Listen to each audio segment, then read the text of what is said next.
फेरि पनि स्वागत छ ए टु जेड टेक्निक च्यानल नेपालमा सम्पूर्ण मेरा साथीहरूलाई र आज पनि म तपाईहरुको माझ एउटा Samsung A12 को स्मार्ट सेटिङको बारेमा तपाईलाई केही जानकारी दिन गइरहेको छु। मैले आज तपाईलाई Samsung A12 को स्मार्ट सेटिङ गरेर देखाउने छु र त्यो सेटिङले के काम गर्नेछ त्यो पनि म तपाईहरुलाई बताउने छु। आउनुस् त साथी, हामीले कसरी यो सेटिङ गर्ने र त्यो सेटिङले के काम गर्छ हामीले सुरु गरौँ त। हामी सबभन्दा पहिला हाम्रो सेटिङमा जानुपर्ने हुन्छ। सेटिङलाई अन गर्ने, अन गरिसकेपछि यहाँनिर तल जाने, यसरी यहाँनिर तल गइसकेपछि यहाँनिर देख्न सक्नुहुन्छ एडभान्स फ्युचर भनेको आएको छ। यसलाई क्लिक गर्ने, यसलाई क्लिक गरिसकेपछि यहाँनिर देख्न सक्नुहुन्छ यहाँनिर मोसन एन्ड गेस्चर भनेर आएको छ। यसलाई यसरी क्लिक गर्ने, यसलाई क्लिक गरिसकेपछि यहाँनिर देख्न सक्नुहुन्छ यसका सेटिङहरू यहाँ छन्। स्मार्ट सेटिङहरू हो यो सबै। यहाँनिर देख्न सक्नुहुन्छ फर्स्ट नम्बरमा यहाँनिर देख्न सक्नुहुन्छ यहाँनिर लिफ्ट टु वर्क भनेको छ।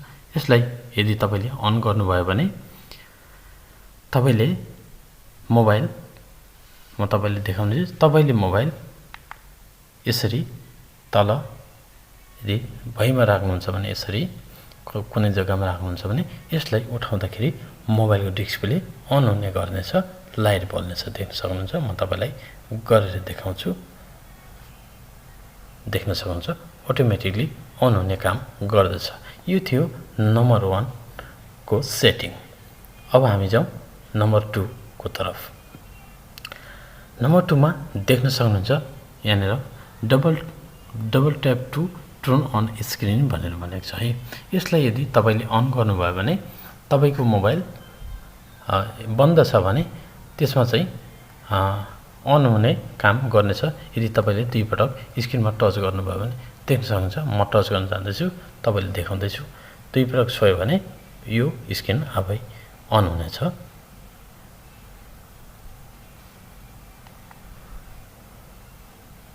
सरी, मैले अन गरेको थिएन, त्यही भएर देख्न सक्नुहुन्छ म तपाईलाई अन गरेर देखाउँछु। मैले अन गरिसकेँ। अन गरिसकेपछि म यसलाई यसरी बन्द गरेँ। अब चाहिँ मैले यहाँनिर दुई पटक टच गर्यो भने आफै स्क्रिन अन हुनेछ।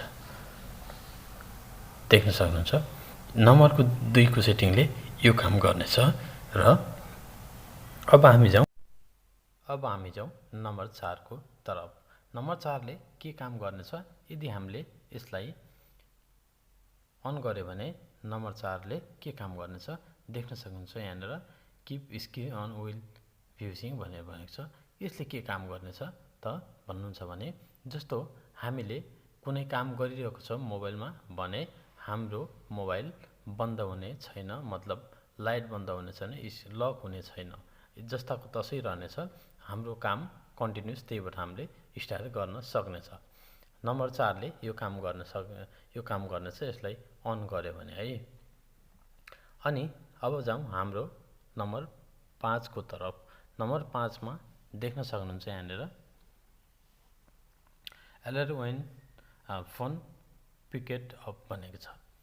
यसले चाहिँ के काम गर्नेछ भन्नुहुन्छ भने यहाँनिर देख्न सक्नुहुन्छ यदि हामीले यसलाई अन गर्यो भने नम्बर 5 कोलाई अन गर्यो भने यसले चाहिँ के काम गर्नेछ भन्नुहुन्छ भने, यदि तपाईले मोबाइल यसरी राख्नु भएको छ र फोन आएको छ तर तपाईले थाहा छैन भने तपाईले यो फोन उठाउँदाखेरि तपाईले यसले संकेत दिनेछ।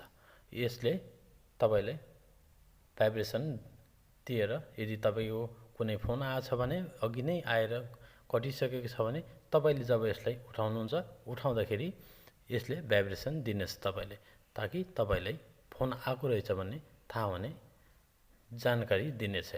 यसले यो काम गर्नेछ। र अब जाउँ हामी नम्बर 7 को तरफ।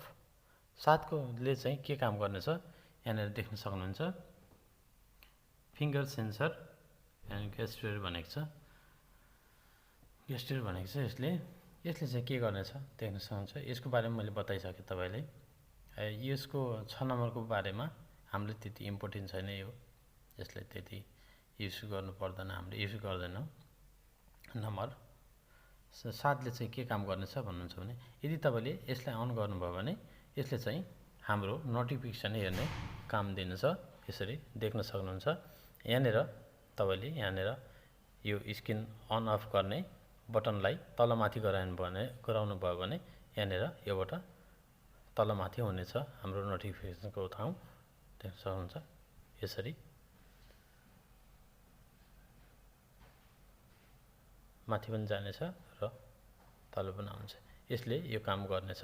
र यदि तपाईसँग भने Samsung A12 फोन छ, तपाईँले खरिद गर्नुभएको छ भने तपाईँले पनि यसरी स्मार्ट सेटिङ सेट गरेर तपाईँले आफ्नो फोनलाई सजिलैसँग युज गर्न सक्नुहुनेछ। हस् त, धन्यवाद। अहिलेलाई फेरि अर्को भिडियोमा भेट हुनेछौँ। Thank you for watching.